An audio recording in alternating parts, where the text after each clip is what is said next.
इन्द्रियेभ्यः परा ह्यर्थाः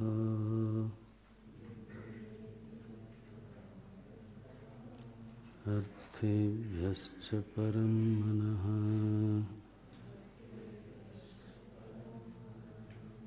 मनसस्तु परा बुद्धिः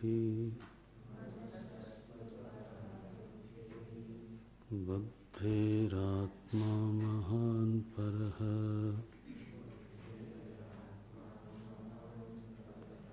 महतः परमव्यक्तम् अव्यक्तात् पुरुषः परः।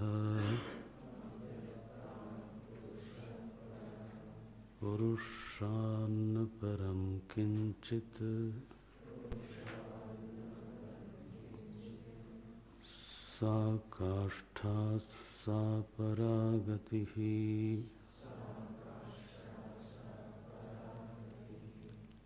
सा काष्ठा सा परा गतिः।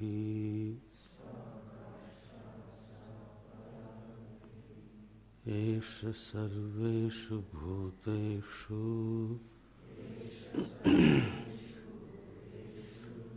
गूढोत्मानः प्रकाशते।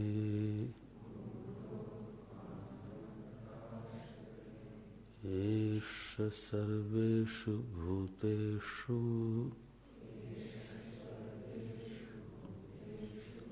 गूढोत्मानः प्रकाशते।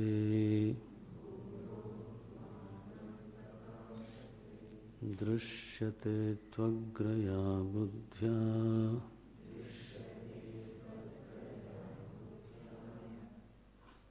दृश्यते त्वग्रया बुद्ध्या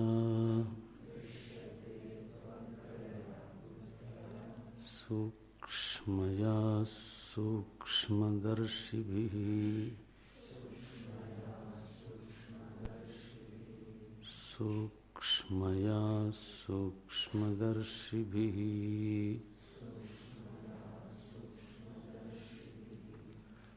ननु गतिः चेत् ननु गतिश्चेत् आगत्यापि भवितव्यम्। कथं यस्माद् भूयो न जायते इति। नैष दोषः सर्वस्य प्रत्यगात्मत्वात्। अवगतिरेव गतिरित्युपचर्यते।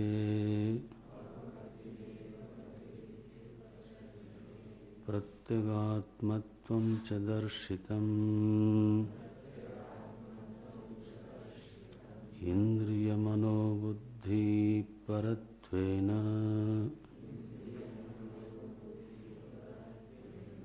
यो हि गन्ता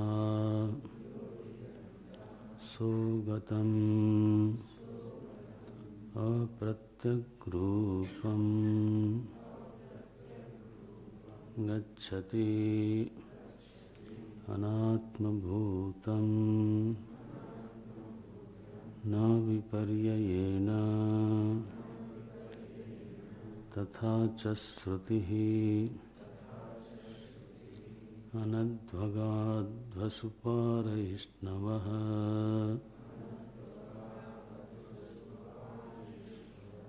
इत्याद्या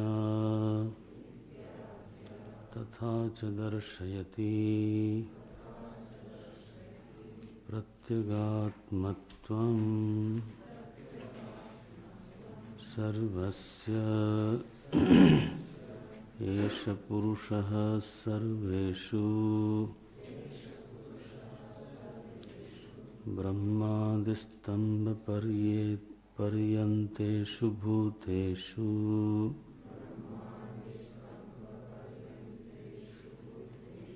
गूढः संवृतः दर्शनश्रवणादिकर्म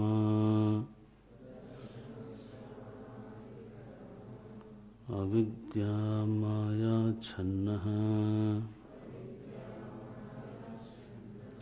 अत एव आत्मा न प्रकाशते आत्मत्वेन कस्यचित् अहो अतिगम्भीरा दुरवगाह्या विचित्रा माया च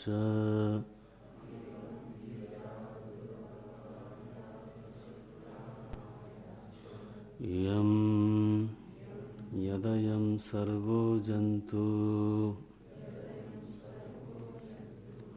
परमार्थतः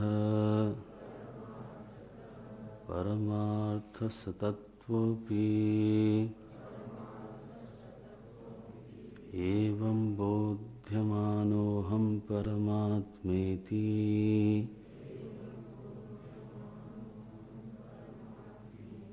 न गृह्णाति अनात्मानं देहेन्द्रियादिसंघातम्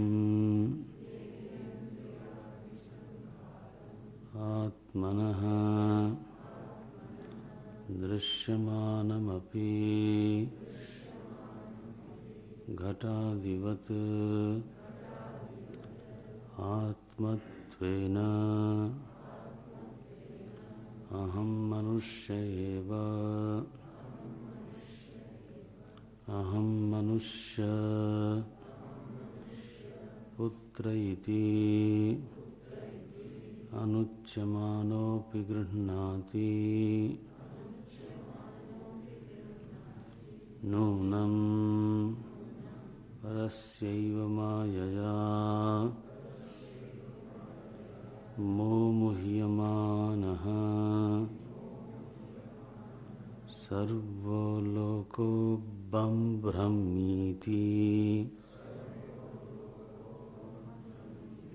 तथा च स्मरणं नाहं प्रकाशः सर्वस्य योगमाया समावृतः ननु विरुद्धमिदमुच्यते मत्वा धीरो न शोचति न प्रकाशत इति च नैतदेवम् असंस्कृतबुद्धेः अविज्ञेयत्वात् न प्रकाशत इत्युक्तम् दृश्यते तु संस्कृतया अग्रया अग्रिमवाग्रया तया एकाग्रतया उपेतया इत्येतत् सूक्ष्मया सूक्ष्मवस्तुनिरूपणपरया कैः सूक्ष्मदर्शिभिः इन्द्रियेभ्यः परा ह्यर्थाः इत्यादि प्रकारेण सूक्ष्मता पारंपर्यदर्शनेन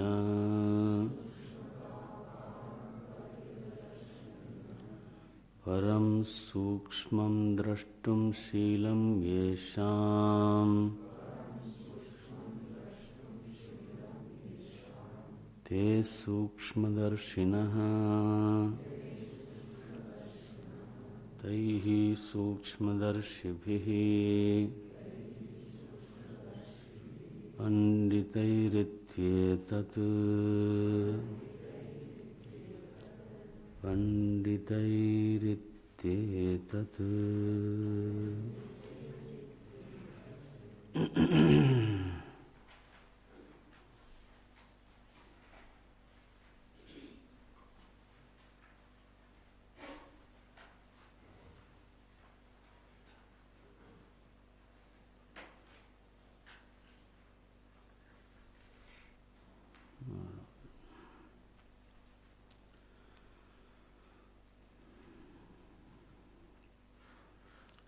ननु गतिश्चेत् आगत्यापि भवितव्यम्। पूर्व मंत्रों में एक संगति लगाने के लिए भगवान भाष्यकार ने एक सिद्धांत के संबंध में प्रश्न प्रस्तुत किया, प्रश्न उठाया है। सिद्धांत का प्रश्न है कि जहाँ गति होती है वहाँ आगति भी अवश्य होती है। तो जब आप एक बार बोलते हैं यद गत्वा न निवर्तन्ते, गत्वा शब्द का प्रयोग करते हैं, अथवा पुरुष का निरूपण करते हुए पुरुष को ही जब एक बार श्रुति कहती है यही समस्त जीवों की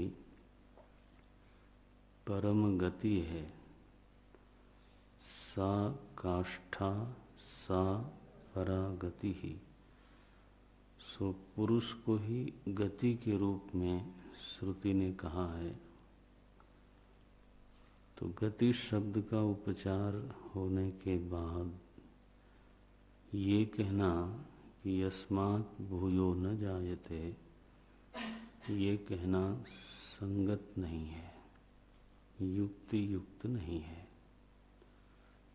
अभिप्राय ये हुआ प्रश्न का कि जहाँ गति नाम की क्रिया हो रही है तो वहाँ व्यक्ति में आगति भी अवश्य होनी चाहिए, पुनरावृत्ति, पुनरावर्तन।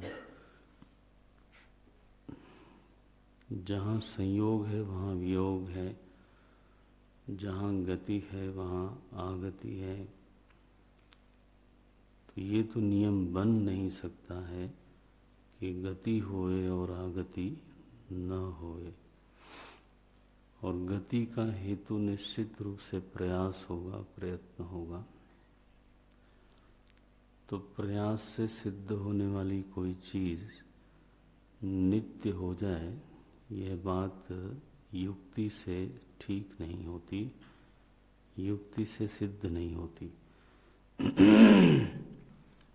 तो ये तो दोष लोकांतर मानने वालों के दर्शनों में पहले से ही लगा हुआ है। जब भी कोई कहता है कि वैकुंठ नित्य है, अथवा कैलाश नित्य है, अथवा स्वर्ग नित्य है, जब भी कोई इस प्रकार की बात कहता है तो एक सावधान मुमुक्षु को इस विषय में प्रश्न जरूर होता है कि जहाँ साधना के बल पर गति हुई है, साधना के बल पर प्रवेश हुआ है, अन्यापत्ति हुई है, तो वहाँ कोई नित्य निवास कैसे कर सकता है। तो वही प्रश्न फिर यहाँ भी आता है, इस प्रश्न को उठाते हैं। ननु गतिश्चेत, अगर तो गति है, गतिश्चेत आगत्यापि भवितव्यम, तो आगति भी होनी ही चाहिए। कथम यस्मात् भूयो न जायते इति, ये श्रुति ने कैसे कह दिया कि परम पुरुष वह स्थान है जहाँ से पुनः उत्पत्ति नहीं होती। भाष्यकार इस प्रश्न को लेकर के व्याख्या आरंभ करते हैं। नैष दोषः तो ये जो प्रश्न है वो सत्य के उद्घाटन में हेतु बनता है, एक विशिष्ट अर्थ के प्रकाश में हेतु बन जाता है। प्रश्न वास्तव में आक्षेप नहीं करता, बल्कि उल्टे एक सत्य को, एक विशिष्ट सत्य को प्रकाशित कर देता है। बोलते हैं नैष दोषः, इसमें कोई दोष नहीं है।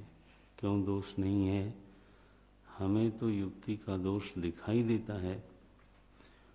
बोलते हैं यहाँ जो पुरुष को गति कहा गया है, तो वास्तव में वह पुरुष चूंकि प्रत्यगात्मा है, इसलिए गति शब्द का अर्थ, यहाँ पर जो गति शब्द का अर्थ है वो अवगति है। क्या लिखते हैं? सर्वस्य प्रत्यगात्मत्वात् अवगति ही एव गति ही उपचर्यते। तो ये एक सिद्धांत सामने आया कि परम तत्व के संदर्भ में जब भी गति शब्द का उच्चारण होता है तो उसका अर्थ ज्ञान होता है। अवगति माने ज्ञान। गम धातु ज्ञानार्थक भी होती है। जितनी भी जाने के अर्थ में धातुएं हैं वो जाने के अर्थ में भी होती हैं और जानने के अर्थ में भी होती हैं। अगर उनमें अव उपसर्ग लग गया तो वो ज्ञानार्थक हो जाती हैं, और यदि अधि उपसर्ग लग गया तो पाने के अर्थ में होती है। जैसे अधिगच्छति पाना, अवगच्छति जाना, ये, और केवल गच्छति जाना, ये। तो इस तरह से अर्थ लेना चाहिए। बोलते हैं सर्वस्य प्रत्यगात्मत्वात्, चूंकि वह पुरुष सभी का प्रत्यगात्मा है, इसलिए वास्तव में प्रत्यगात्मा के प्रति गति होती नहीं है। प्रत्यगात्मा के तरफ लौटना तो हो सकता है, लेकिन प्रत्यगात्मा से दूर जाने की बात, प्रत्यगात्मा की ओर गति नाम की घटना घटती नहीं है। जो हम कहते हैं कि मेरा मन गया था, तो किसको भूल करके गया? उसके जाने और लौटने का स्थान कहाँ है? प्रत्यगात्मा। वहीं से जाता है और फिर लौट करके वहीं पर आता है। आत्मदेश में वास्तव में जो गमन है वो संभव नहीं है। अनात्म देश में गमनागमन होता है। तो हेतु यही दिया, सर्वस्य प्रत्यक आत्मत्वात् हेतु है। गति का निषेध आप कैसे कर सकते हो? बोले इसलिए कर सकते हैं क्योंकि पुरुष कोई लोक का नाम नहीं है, पुरुष किसी अन्य वस्तु का नाम नहीं है, पुरुष किसी अन्य सत्ता का नाम नहीं है, बल्कि वह सभी का प्रत्यक आत्मा है। और इसी हेतु से गति असंभव है। देखना, ये सर्वस्य प्रत्यगात्मत्वात् अवगति ही एव। तो गति शब्द का उच्चारण क्यों किया गया? श्रुति ने कहा गति ही, सा काष्ठा सा परागति ही। तो श्रुति ने कहा जब गति ही, तो आप गति का निषेध कैसे करते हैं? बोले नहीं, निषेध नहीं करते, गति शब्द का अर्थ बताते हैं। गति शब्द का उपचार अवगति के अर्थ में हुआ है। तो जाना जाता है आत्मा, जाना जाता है पुरुष, जाया नहीं जाता। कहीं आना नहीं है, कहीं जाना नहीं। पुरुष ऐसी सत्ता है जहाँ पे जाने की किसी प्रकार की क्रिया का अत्यंत अभाव है। सो पुरुष प्रत्यगात्मा है। ये कैसे सिद्ध हो? भाष्यकार बोलते हैं प्रत्यगात्मत्वं च दर्शितम।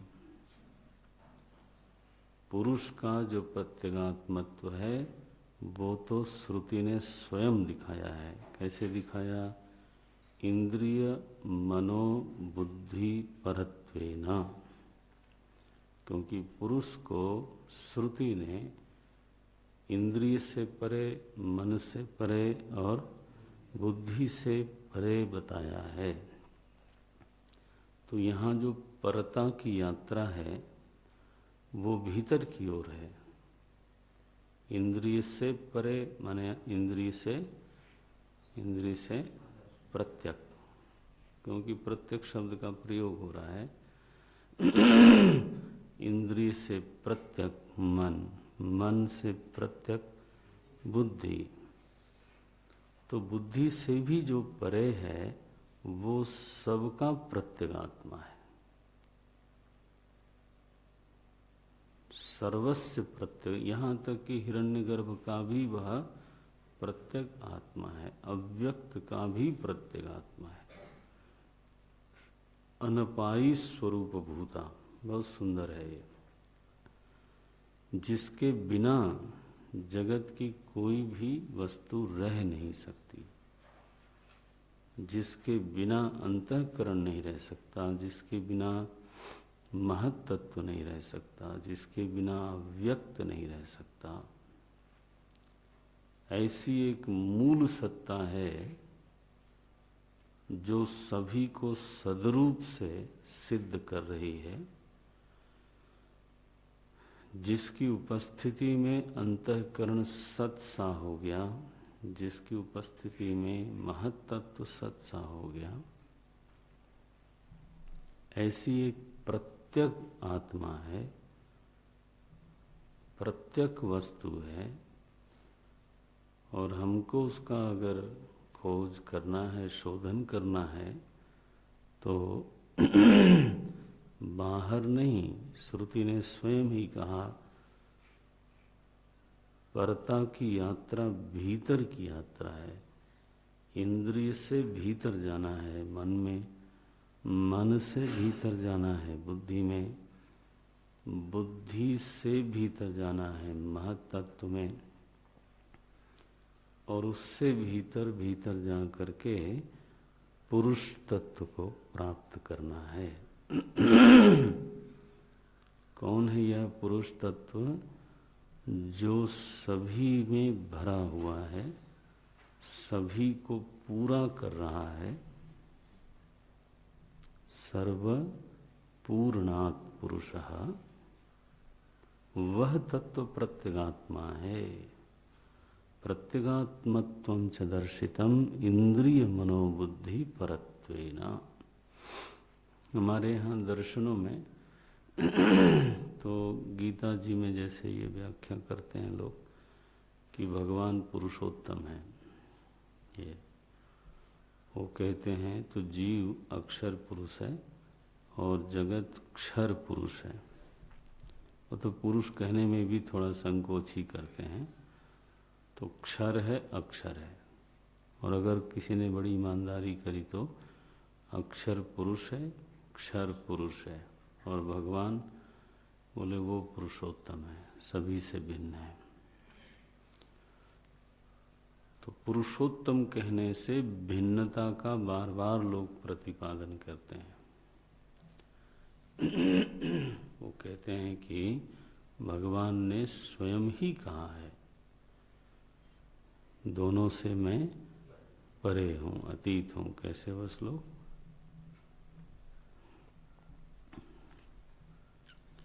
रोज ही तो आप लोग पढ़ते हो।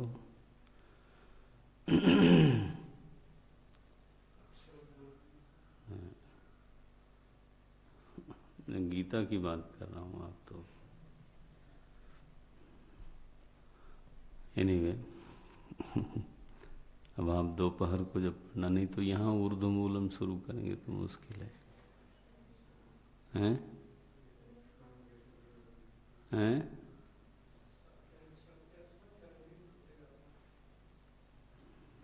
अच्छा, हम आगे बढ़ते हैं। तो बोलते हैं दर्शितम इंद्रिय मनोबुद्धि परत्वेन, बोले यह जो गति है ये अद्भुत है।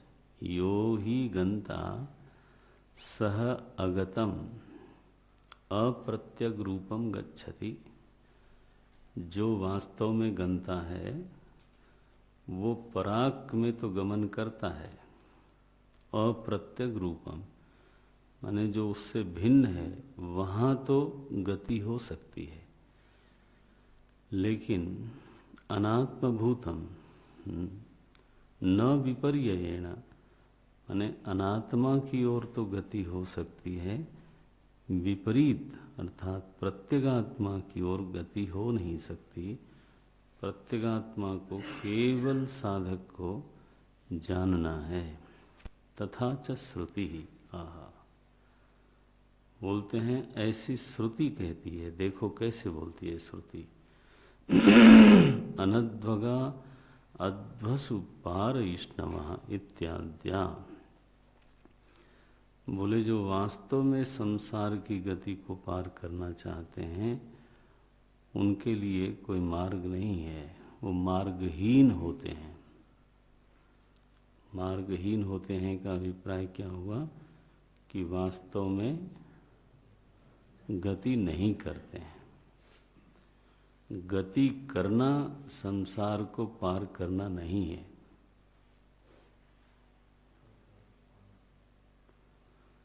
गति नहीं करना, आराम से कम बोला करिए, गति नहीं, संसार गति नहीं करना संसार को पार करने का तरीका है। यानी आत्मस्वरूप से स्थित होना संसार को पार करने का तरीका है। गति करने की जब तक लालसा बनी रहेगी तब तक तो संसार ही होगा, ये बोलते हैं। अनध्वगा अनध्वगा अध्वसु पारयिष्णवः इत्याद्या। पारयिष्णवः माने मुमुक्षवः, जो पार जाना चाहते हैं। तथा च दर्शयति प्रत्यगात्मत्वं सर्वस्य, तो बोलते हैं श्रुति स्वयं इस मंत्र में, प्रस्तुत मंत्र में बिल्कुल सभी का पुरुष प्रत्यगात्मा है ये दिखा रही है। एष पुरुषः सर्वेषु ब्रह्मादि, अब ये सर्वेषु शब्द श्रुति का है, ध्यान रखना। एष सर्वेषु भूतेषु, तो एष पुरुषः, एष शब्द का अर्थ क्या हुआ? पुरुषः। नाम के आगे सर्वनाम होने से एष शब्द पुरुष का वाचक है। एष पुरुषः सर्वेषु, सर्वेषु माने ब्रह्मादि स्तंभ पर्यंतेषु भूतेषु गूढ़ः, बोले यह जो पुरुष है वो सभी के भीतर समाया हुआ है। ऐसी कोई वस्तु नहीं है जिसमें यह पुरुष भरपूर न हो। जिस पुरुष को परम कहा गया, परम काष्ठा कही गई, वो आपके भीतर समाया हुआ है। आपके अंतःकरण के बिल्कुल भीतरी हिस्से में विद्यमान है और अंतःकरण को जीवित कर रहा है। एष पुरुषः सर्वेषु ब्रह्मादिस्तंभ पर्यंतेषु भूतेषु गूढ़ः, गूढ़ः माने संवृतः, छिपा हुआ है, इसलिए गूढ़ शब्द लिखा। विद्यमान है, समाया हुआ है, लेकिन उपलब्ध सा नहीं हो रहा है, इसलिए गूढ़ः बोलते हैं। गूढ़ः संवृतः। बोले है कौन हो, कैसे मालूम पड़ता है? दर्शन, अब ये शब्द ऐसा लिखा भाष्यकार ने, दर्शन श्रवण आदि कर्मा। ये कौन है? बोले वही है जो देख रहा है और वही है जो सुन रहा है। अब ऐसे तो कहा जाए तो ये जीव है ना। दर्शन करने वाला, सुनने वाला वास्तव में देखा जाए तो जीव है, लेकिन भाष्यकार कहते हैं यही पुरुष है। दर्शन श्रवण आदि कर्मा, दर्शन और श्रवण आदि क्रियाओं का संपादन करते हुए जो तत्व आपके भीतर है वही पुरुष है। अरे बोले वो तो मैं हूं, तुम ही को तो कहा जा रहा है, और किसको कहा जा रहा है? बोले नहीं, कोई और एक आत्मा होगी। देखो, जो अनुमित अथवा कल्पित आत्मा की तरफ हमारी बुद्धि जाती है, उस कल्पना का निषेध करने के लिए यहाँ भाष्यकार ने एकदम जोर से लिख दिया, दर्शन श्रवण आदि कर्मा है, ये उपलब्ध हो रहा है, लेकिन अविद्या माया आच्छन्न, अविद्या माया से आच्छन्न है, छिपा हुआ है। उपलब्धि उसकी जैसी है, जैसा है वैसे ही नहीं हो रही है। अविद्या माया छन्नः अतएव आत्मा न प्रकाशते आत्मत्वेन कस्यचित्। किसी को तो आत्मरूप से यह आत्मा उपलब्ध नहीं हो रहा है। न प्रकाशते, विद्यते तु गूढ़। गूढ़ कहने का अर्थ क्या है? विद्यमान तो है, उपस्थित तो है। उपस्थित होने के बाद भी न प्रकाशते। श्रुति को देखिए, एष सर्वेषु भूतेषु गूढ़ोत्मा न प्रकाशते। क्या विडंबना है कि जो परम वस्तु है, जो सर्वोत्कृष्ट वस्तु है, वो सभी के हृदय में विराजमान है, वो सभी के हृदय में विद्यमान है।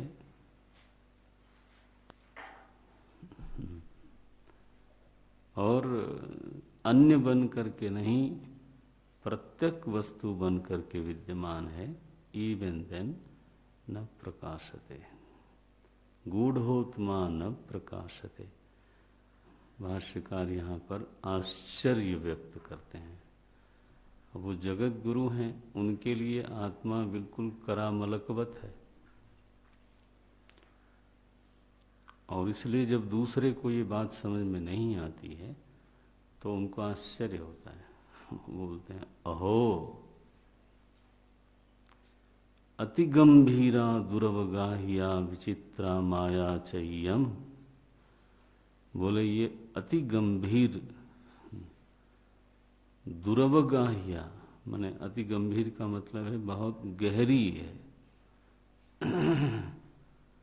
और गहरी होने से इसको पार करना अति कठिन है। इसकी थाह लेना, अवगाहन करना, इसकी थाह लेना बहुत ही कठिन है। लोग बोलते हैं माया वो है जो नहीं है, ये बच्चों का खिलवाड़ थोड़ो है।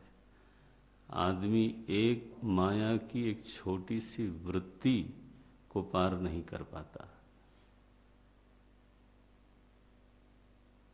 उसके भीतर एक वृत्ति आ जाए तो उसकी सारी मुमुक्षा और वैराग्य की छुट्टी। मैं सुनता हूँ ना, कभी बुला के कभी चर्चा होती है तो मुझे हंसी आती है कि ये आदमी अपने आप को मुमुक्षु भी बोलना चाहता है और उसकी वृत्ति की ये दशा है। एक वृत्ति का गुलाम कितनी गंभीर होगी। एक ईर्ष्या वृत्ति आ गई, बस हो गया।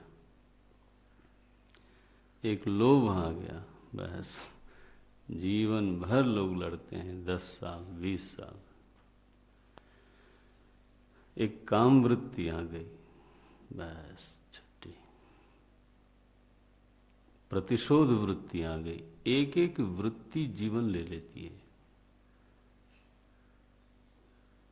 लोगों को भ्रम है कि बस माया माने क्या, जो नहीं है। तो तुम अपनी हालत देखो, स्थिति कहाँ है। हाँ, उस पर जाने के बाद, जागने के बाद बोलो स्वप्न मिथ्या है, लेकिन उसमें फंसा पड़ा आदमी मरा जा रहा हो पागल की तरह व्यवहार करता हो और कहे कि माया वो है जो नहीं है, उपहास का ही पात्र है। दुर्लभ गाह्या अति गंभीरा, ऐसा बोलते हैं। और इस सच्चाई को भगवान स्वीकार करते हैं। गीता में बोलते हैं मम माया दुरत्यया।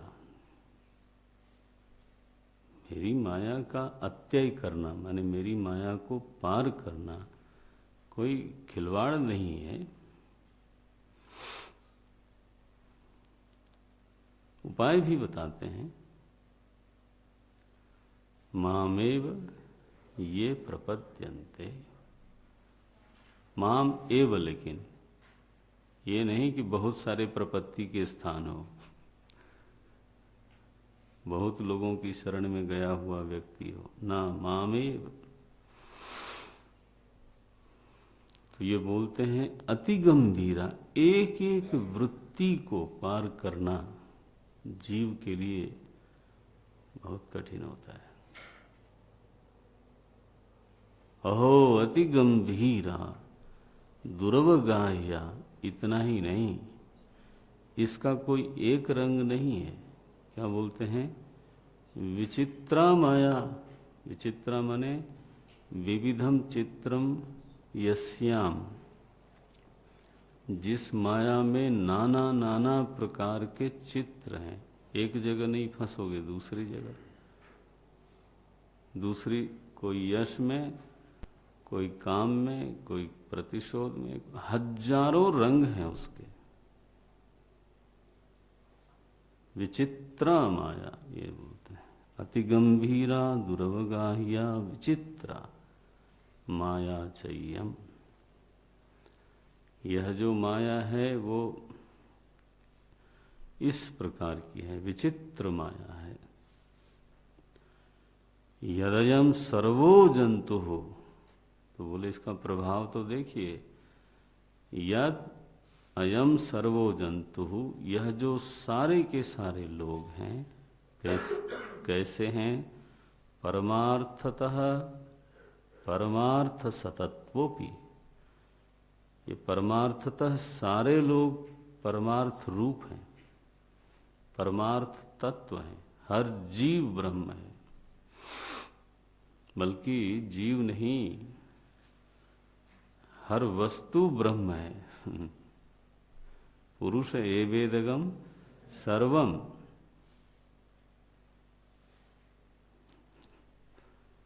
परमार्थतः परमार्थ सतत्वोपि एवं बोध्यमानः। बार बार यह बात उसको बताई भी जाती है कि जिसको तुम मैं कहते हो वह परम पुरुष है। जिसको तुम मैं कहते हो वो है तो चेतन, जड़ तो है नहीं। जिसको तुम मैं कहते हो वो तो असंग चिन्मय सत्ता है। बोध्यमानोपि, बार बार यह बात उसको बताई भी जाती है, लेकिन उस अहम में जीव भाव बना रहता है और उसी अहम में परमात्मा भाव का उदय नहीं होता। अहम परमात्मा इति न गृह्णाति आत्मानम, अपने आप को मैं परमात्मा हूं इस प्रकार ग्रहण नहीं कर पाता। अहम परमात्मा इति न गृह्णाति आत्मानम। और मजा देखो, जिसका उपदेश कभी किसी ने नहीं किया उसको पकड़े हुए।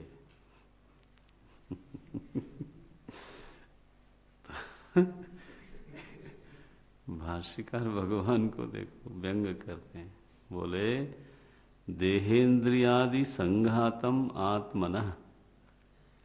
ये जो देहेंद्रिय संघातात्मा है, कैसा है ये? दृश्यमानम अपि घटादिवत, बिल्कुल सीधे सीधे घड़े की तरह दिखता है। अरे रामा, बोले जैसे घड़ा आपको दिखता वैसे आपके हाथ पांव दिखते हैं।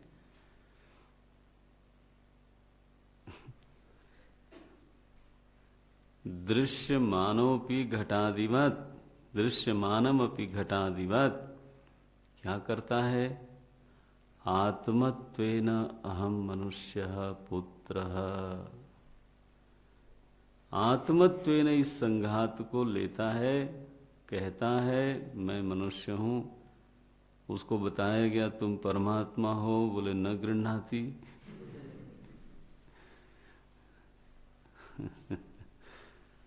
और घड़े की तरह दृश्य होने पर भी इस संघात आत्मा को आत्मत्वेन गृह्णाति।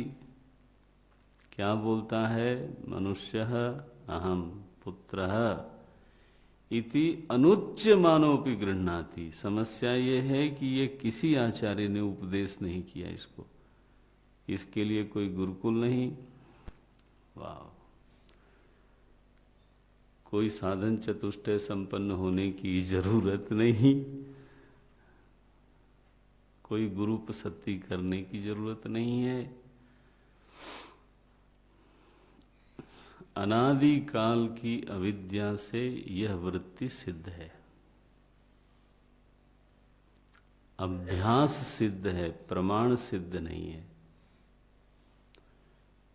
अविद्या सिद्ध है, प्रमाण सिद्ध नहीं है।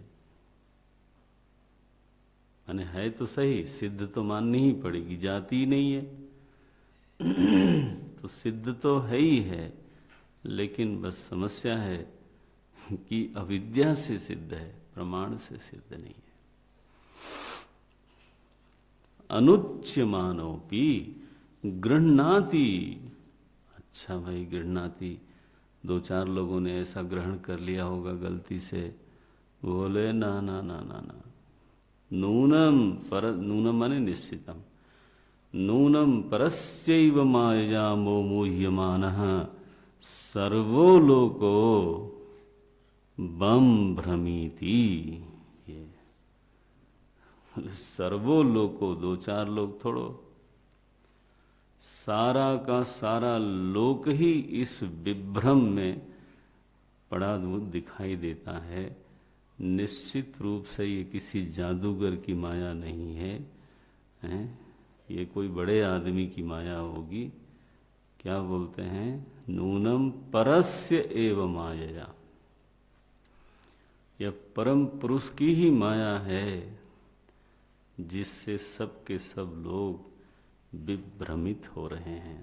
तथा च स्मरणम स्मरणम माने स्मृति, भगवत गीता उद्धृत करते हैं। बिल्कुल यही भाव ले लिया भगवत गीता में। अर्थतः एक ही श्लोक है, यहाँ पुरुष शब्द है और वहाँ अहम बोलते हैं भगवान। नाहम प्रकाश सर्वस्य योगमाया समावृतः। बोले मैं सभी को प्रकाशित नहीं होता। इसका मतलब है किसी किसी को प्रकाशित होता हूँ। नानक देव जी ने यही कहा, सब घटवासी राम है, वो तो ठीक है, लेकिन बलिहारी उस घट की जिन घट भयो प्रकाश। प्रणाम उस घट को है, प्रणाम उस व्यक्तित्व को है जिसमें परमात्मा का प्रकाश हो गया है। बोलते हैं यहाँ, नाहम प्रकाश सर्वस्य योग माया समावृतः। लोग योग माया को बड़ा उच्च स्थान देते हैं, भक्ति संप्रदाय के लोग। भगवान की माया थोड़ो है, भगवान योग माया में रहते हैं। योग माया, देखो भगवान स्वयं क्या बोलते हैं, मैं अपनी ही योग माया से छिप करके ढक करके बैठा हूँ और इसलिए कोई मुझको देख नहीं पाता। तो योग माया ढकने वाली है। योग माया का अर्थ क्या होता है? योग माया और माया में भेद क्या है? यहाँ नहीं मिलेगा, आपको अपनी बुद्धि में खोजना पड़ेगा।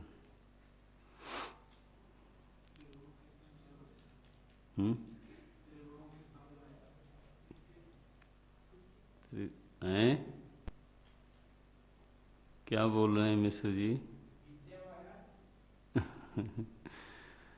नहीं, योग माया का केवल इतना अर्थ है कि माया में ही तीनों गुणों का निरंतर योग बना रहता है, इसलिए माया को ही योग माया कहते हैं।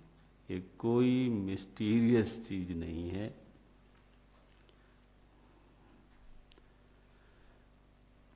त्रिगुण को माया कहते हैं और चूंकि तीनों गुणों की युति निरंतर बनी रहती है, इसलिए उसको बोलते हैं योग माया। ये है। इसमें कोई दिव्य भाव रखने की कोई जरूरत है नहीं। भगवान स्वयं ही बोलते हैं कि ये भी आवरण का ही हेतु है। क्या शब्द लिखा? नाहम प्रकाशः सर्वस्य योग माया समावृतः। ननु विरुद्धम उच्यते। बोले ये तो श्रुति के पढ़ने से लगता है कि थोड़ा विरोधी बात कही गई है। तो क्या विरोधी बात कही गई? मत्वा धीरो न शोचति न प्रकाशते। एक तरफ कहते हैं जान करके धीर पुरुष शोक नहीं करता, दूसरी तरफ कहते हैं किसी को प्रकाशित ही नहीं होता। न एतद एवं, ये इस प्रकार से नहीं है। कैसे है फिर? बोलते हैं असंस्कृत बुद्धे है। ये अप्रकाशित का भाव बताते हैं भाष्यकार। असंस्कृत बुद्धे अविज्ञेयत्वात् न प्रकाशते इति उक्तम। जिसकी बुद्धि कुरूप है, न, दुष्ट संस्कारों से दूषित हो रही है,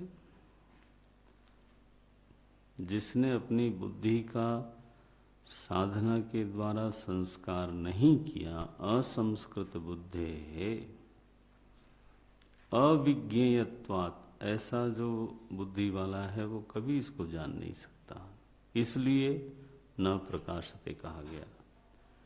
लेकिन दृश्यते तु अग्रया बुद्ध्या सूक्ष्मया सूक्ष्म दर्शिभिः। श्रुति श्रुति देखिए, दृश्यते तु अग्रया बुद्ध्या सूक्ष्मया सूक्ष्म दर्शिभिः। तत्व का बोध भी बुद्धि से ही होता है, यह श्रुति ने कहा। लेकिन कैसी बुद्धि से, वो बोलते हैं संस्कृतया। जिस साधक ने निरंतर अभ्यास किया, श्रवण किया, मनन किया, निधिध्यासन किया, उपासना की,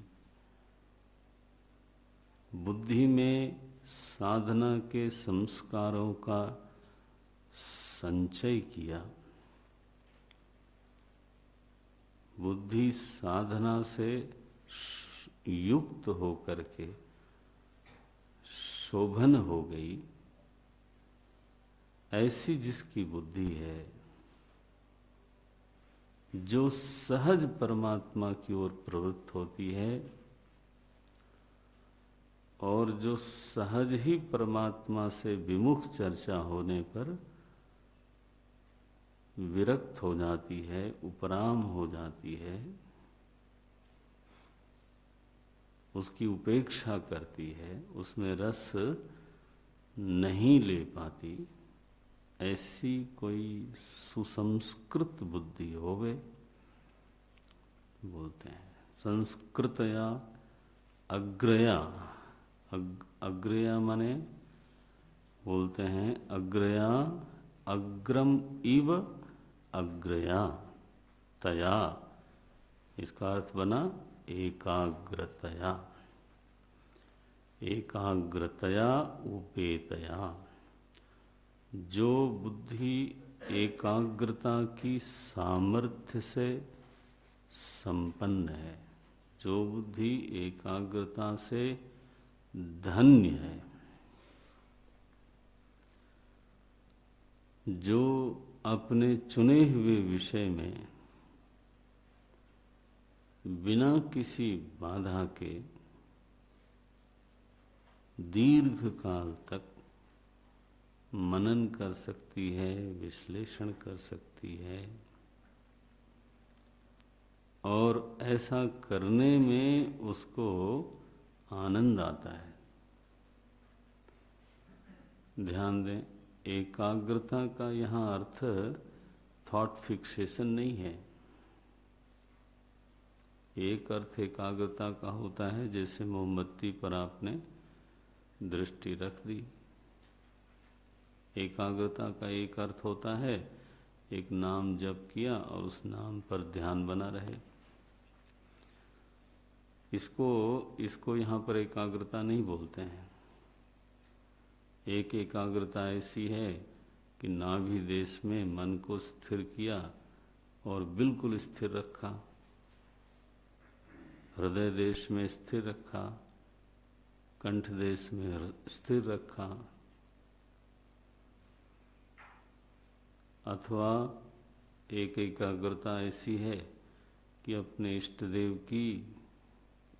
देव का विग्रह बनाया, मानस विग्रह, और उसमें दीर्घ काल तक स्थिर बने रहे।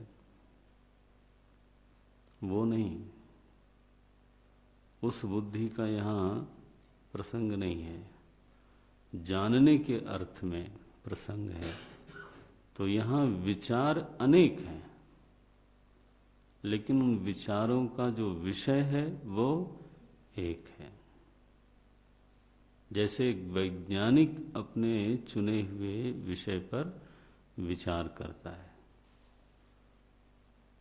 हजारों विषय उसके चित्त में आते हैं, लेकिन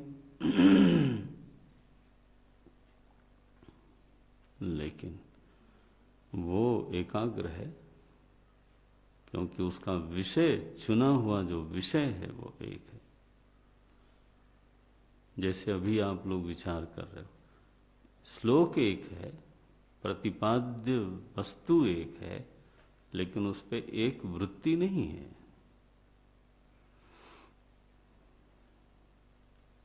जो जिसको मैंने कहा शुरू में थॉट फिक्सेशन, उस एकाग्रता को धारणा बोलते हैं।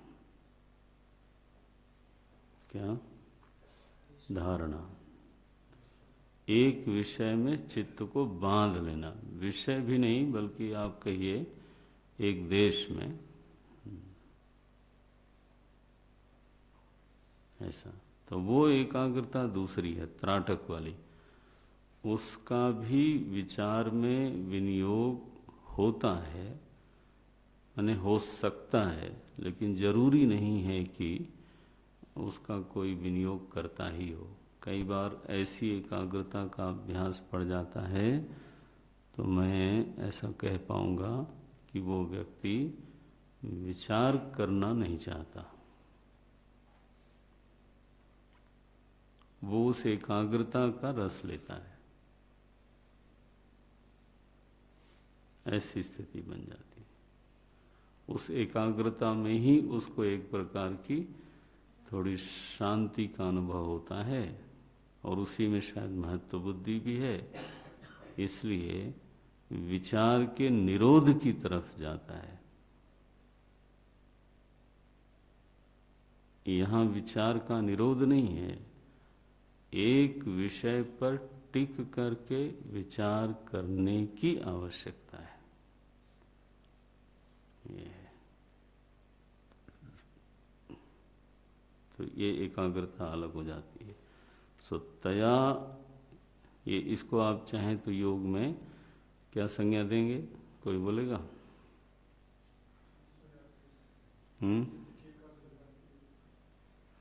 योग में इसको ध्यान बोलते हैं।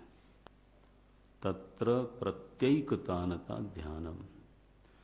धारणा हुई थॉट फिक्सेशन, थॉट्स को एक जगह बांधना, चित्त बंध, कैसे बोलते हैं?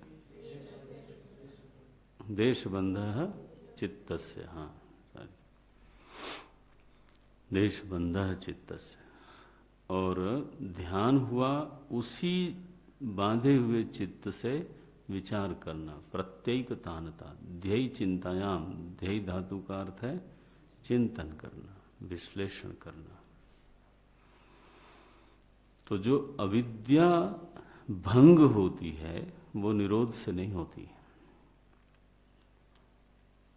जो अविद्या भंग होती है वो विश्लेषण से होती है। किसी भी विषय के बारे में जो नासमझी है वो विचार करने से जाती है, नासमझी एकाग्र होने से नहीं जा सकती।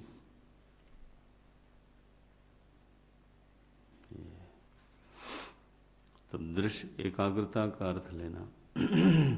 क्या बोलते हैं? तया एकाग्रतया उपेतया इति एतत्। ऐसी जो एकाग्र बुद्धि है, कैसी है ये? सूक्ष्मया। देखो, पहली मांग करी है एकाग्रतया, दूसरी मांग की है, श्रुति का है ये, श्रुति मांगती है साधक से, दूसरी आवश्यकता है सूक्ष्मया, बुद्धि सूक्ष्म हो। सूक्ष्म हो माने क्या हो? बुद्धि तो सभी की अपंचीकृत पंचमहाभूत से ही बनी है, सत्व गुण से बनी है, इसलिए सभी की बुद्धि सूक्ष्म है। तो सूक्ष्म का अर्थ क्या है? बोलते हैं सूक्ष्मया माने सूक्ष्म, बोले हाँ, सूक्ष्म वस्तु निरूपण परया। सूक्ष्म वस्तु के निरूपण में जो तत्पर हो, सूक्ष्म वस्तु के निरूपण में जो कुशल हो, सूक्ष्म वस्तु के निरूपण में जो समर्थ बुद्धि हो। अच्छा भाई, वो क्या है सूक्ष्म वस्तु? अब देखो, बोलते हैं सूक्ष्मदर्शी भी। कई ही ये बुद्धि किन लोगों की है? तो बोलते हैं सूक्ष्मदर्शी भी। दर्शी भी का अर्थ है सूक्ष्म दर्शन करना, जिसका स्वभाव बन गया। सूक्ष्मदर्शी भी ही वो क्या है सूक्ष्म दर्शन का अभ्यास? वो बोलते हैं इंद्रियेभ्य परा ही अर्था इत्यादि प्रकारेण सूक्ष्मता पारंपर्य दर्शनेन। बोले सूक्ष्मता की परंपरा स्वयं श्रुति ने दिखाई है। जो महापुरुष प्रतिदिन इस परंपरा में, इस सूक्ष्मता की परंपरा में अभ्यास करता है, माने उसका ध्यान सॉरी तो इंद्रियेभ्य पराह्यर्था से शुरू होता है और कहाँ तक जाता है? पुरुष तक जाता है। बोलते हैं इंद्रियेभ्य पराह्यर्था इत्यादि प्रकारेण सूक्ष्मता पारंपर्य दर्शनेन परम सूक्ष्मम। परम सूक्ष्मम कौन है? कौन है? पुरुषः। पुरुषः पुरुषः परम सूक्ष्मम द्रष्टुम शीलम। शीलम मने शीलम मने स्वभावम। ये उसका स्वभाव हो जाए, शील हो जाए। ऐसा कोई महापुरुष हो जिसका कि ये स्वभाव ही बन गया परम सूक्ष्म वस्तु को देखने का। श्रुति के द्वारा जो दिखाई हुई परम सूक्ष्म वस्तु है वहां तक उसका ध्यान जाता है। तो परम सूक्ष्मम द्रष्टुम शीलम येषाम ते सूक्ष्मदर्शिनः। ऐसा जिन लोगों का स्वभाव हो गया है, क्या अभिप्राय निकला? जो ध्यानाभ्यासी है, जो दीर्घ काल तक ध्यान करने के लिए बैठता है,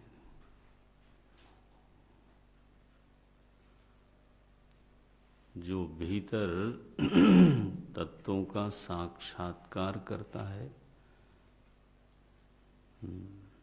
इंद्रियों को देखता है, मन को देखता है, बुद्धि को देखता है, ये सब उसके लिए कोई अनुमान की चीजें नहीं है।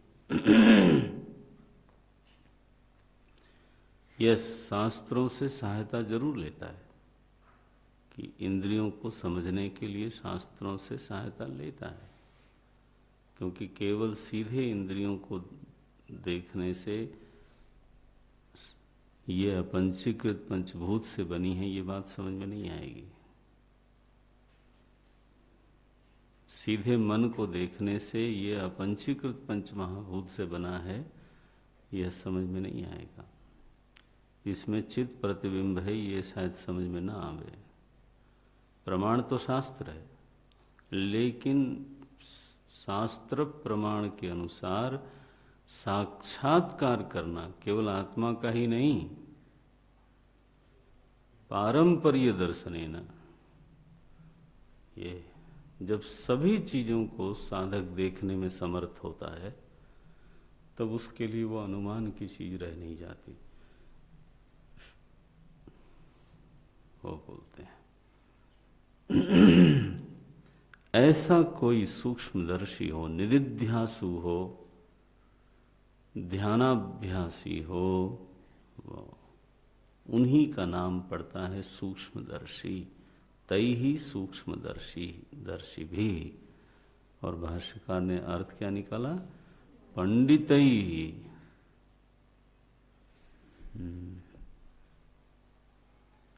कितना जोर है इस बात पर। यहाँ पर विद्या की प्रधानता होनी चाहिए, पंडा की प्रधानता होनी चाहिए, जड़ता और निरोध की प्रधानता नहीं होनी चाहिए। पंडित शब्द का अर्थ क्या है? पंडा। पंडा पंडा शब्द का अर्थ क्या है? सत असत विवेकिनी प्रज्ञा। ये पारिभाषिक शब्द है। सत असत विवेकिनी प्रज्ञा पंडा इति उच्यते। पंडा विद्यते यस्य स पंडितः, ऐसी प्रज्ञा जिसके पास है उसको बोलते हैं पंडित। ये तो पंडित ही इत्यर्थः, ये बोलते हैं उन्हीं लोगों को सूक्ष्मदर्शी कहते हैं। उनके पास बुद्धि है एक। बोले बुद्धि तो हमारे पास भी है। बोले उनके पास जो बुद्धि है उसमें दो सामर्थ्य है। तो ये हम लोगों के लिए एक तरह से प्रेरणा हो गई। क्या दो सामर्थ्य है? बोलते हैं सूक्ष्म, एक तो एकाग्रता और दूसरा सूक्ष्म दर्शन का अभ्यास। माने सूक्ष्म दर्शन, सूक्ष्म वस्तु के निरूपण में तत्पर बुद्धि और एकाग्र बुद्धि, इन दोनों को मिलाकर के ही बुद्धि को भाष्यकार ने क्या कहा? संस्कृत बुद्धि। फिर से पढ़ देता हूँ। संस्कृतया, एक ही शब्द भाष्यकार ने दिया। जो संस्कृत बुद्धि है, बनाई गई, श्रृंगार की हुई बुद्धि है, उसमें ये दो सामर्थ्य होनी चाहिए। एकाग्रता हो और सूक्ष्म वस्तु के निरूपण का सामर्थ्य हो।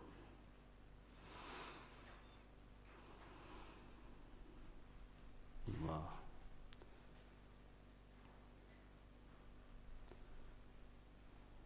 अपनी एकाग्रता की जांच करने का एक प्रयोग यह है कि छोटा सा कोई श्लोक आप याद कर लो और याद करके उस श्लोक के ऊपर बिना ग्रंथ देखे चिंतन करो। निरोध वाली एकाग्रता तो चाहिए नहीं, वो यहाँ पर अभीष्ट नहीं है। तो चिंतन करो आपके अपने याद किए हुए श्लोक पर और एक एक शब्द को खोलो अपनी बुद्धि से और पूरे श्लोक में उसकी संगति लगाओ। तब अगर तो अविच्छिन्न रूप से ये काम हो जाता है तब तो समझना चाहिए बुद्धि एकाग्र है। लेकिन अनुभव ये होता है कि वो बार बार बुद्धि अपने ही चुने हुए विषय को छोड़ के कुछ और सोचती है और फिर उसको याद करके वापस लाना होता है। अगर याद आ जाए तो कि अरे तू चली गई कई बार तो हमको नहीं याद आता, वो अपने आप ही जब थक जाती है तब लौट के आती है, तब पता लगता है कि अरे गई थी क्या तुम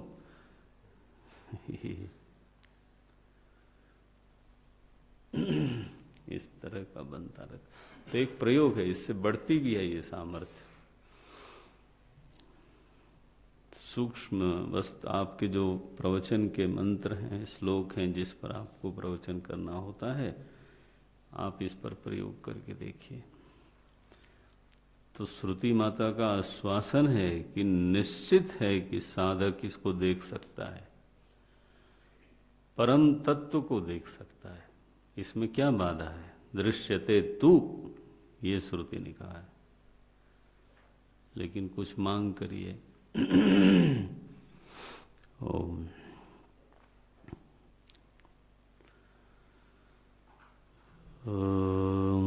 पूर्णमदः पूर्णमिदं पूर्णात् पूर्णमुदच्यते पूर्णस्य पूर्णमादाय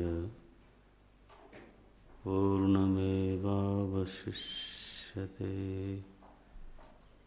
ओम शांति शांति शांति। हरि ओम। श्री गुरुभ्यो नमः। हरि ओम।